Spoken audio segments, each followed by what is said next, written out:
Ouça agora Que Papo é Este?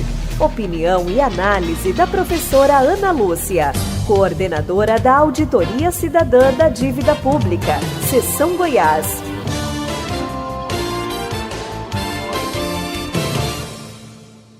Olha, nestas últimas semanas, presenciamos as instituições brasileiras funcionando, como devem funcionar numa democracia.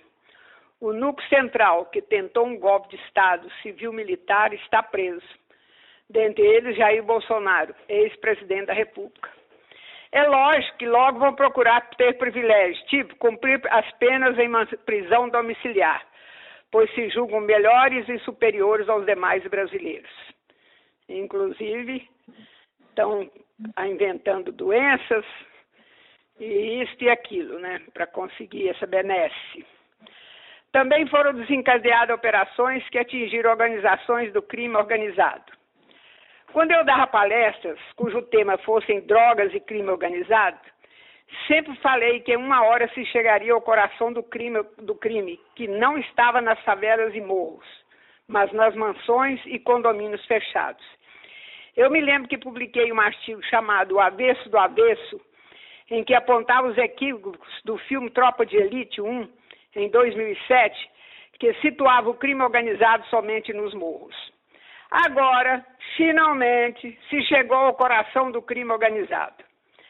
Drogas são apenas um dos negócios, talvez nem mais o mais lucrativo.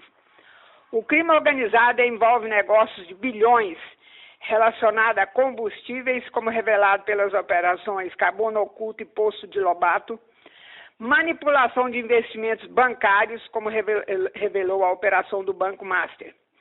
Todos desses têm a mesma característica: assalto aos cofres públicos. São ladrões do dinheiro público que devia ir para a saúde, educação, saneamento, transporte, etc.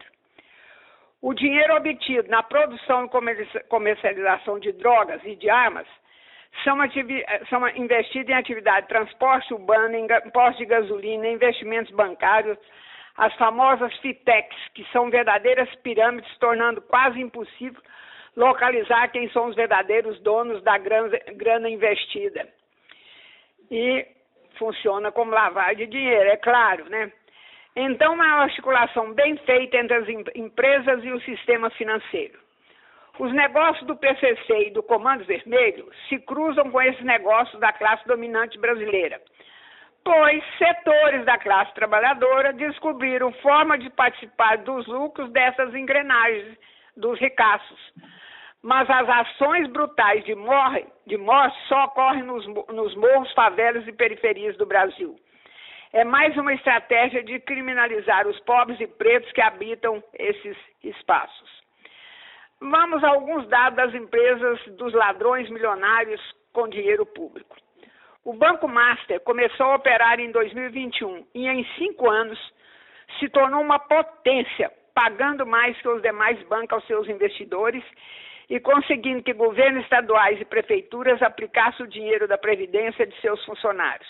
Por exemplo, Rio Previdência, o Fundo de Pensão dos Servidores do Estado do Rio de Janeiro, é o que tinha maior grana no Banco Master, com um valor total de aplicações em torno de 2,6 bilhões. Desse montante, 960 milhões foram investidos especificamente em letras financeiras do banco. Esses investimentos representavam aproximadamente 20% do patrimônio líquido do fundo. E aí, seu Cláudio Castro, governador do Rio de Janeiro, o que o senhor tem a dizer, hein? Amprev, do Amapá. A Amapá Previdência aplicou 400 milhões em letras financeiras do Banco Master, e esse valor representava cerca de 5% do total dos recursos da entidade. O governador de lá é um protegido do Davi Alcolumbre. O Banco Central decretou a liquidação extrajudicial do Banco Master em novembro de 2025, o que levantou preocupações sobre a recuperação desses valores pelos fundos de pensão, já que esse tipo de investimento não possui a garantia do Fundo Garantidor de Créditos. O Ministério Público e outros órgãos de controle estão investigando as aplicações. Os proprietários do Banco Master levavam a vida de príncipe das Arábias, aqui no exterior. presos, como acho que são mais iguais que os demais iguais presos, já foram liberados pela desembargadora Solange Salgado, do Tribunal Regional Federal 1, que os mandou de volta às suas mansões enquanto corre o julgamento. Agora, adivinha quem vai cobrir esse prejuízo, dadas as previdências?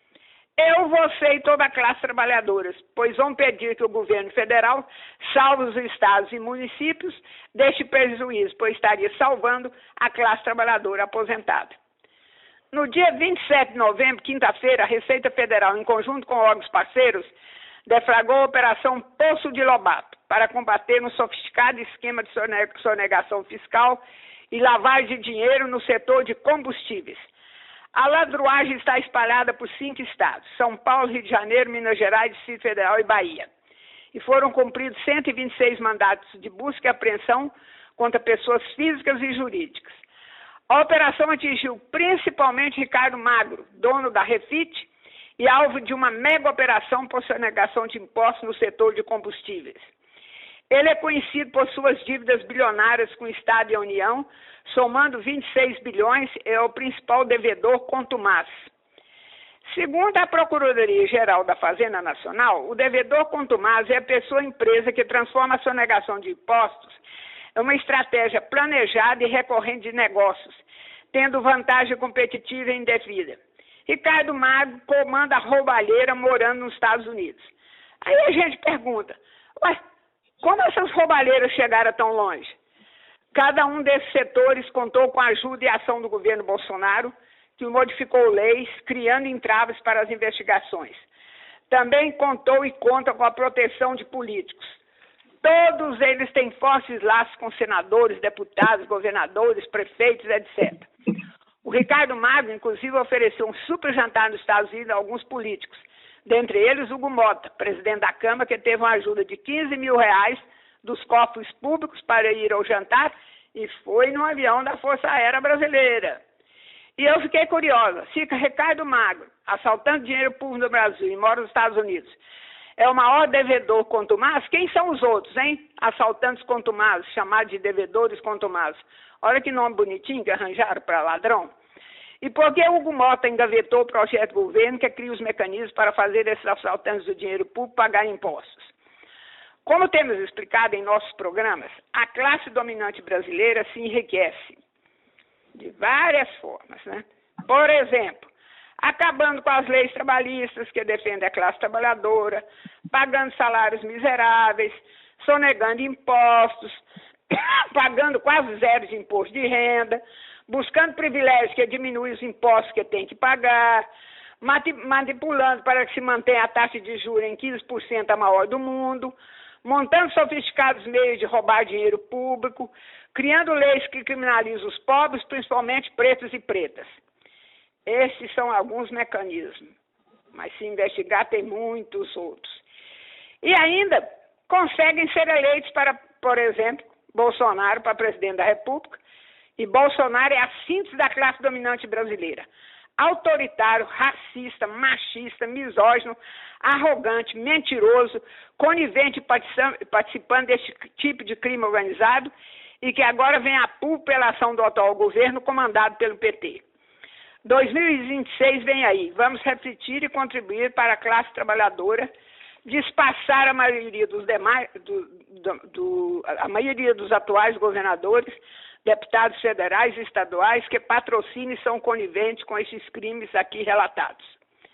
Para encerrar, vamos nos lembrar de Clara Nunes na canção dos grandes João Nogueira e Paulo Sérgio Pinheiro, As Forças da Natureza.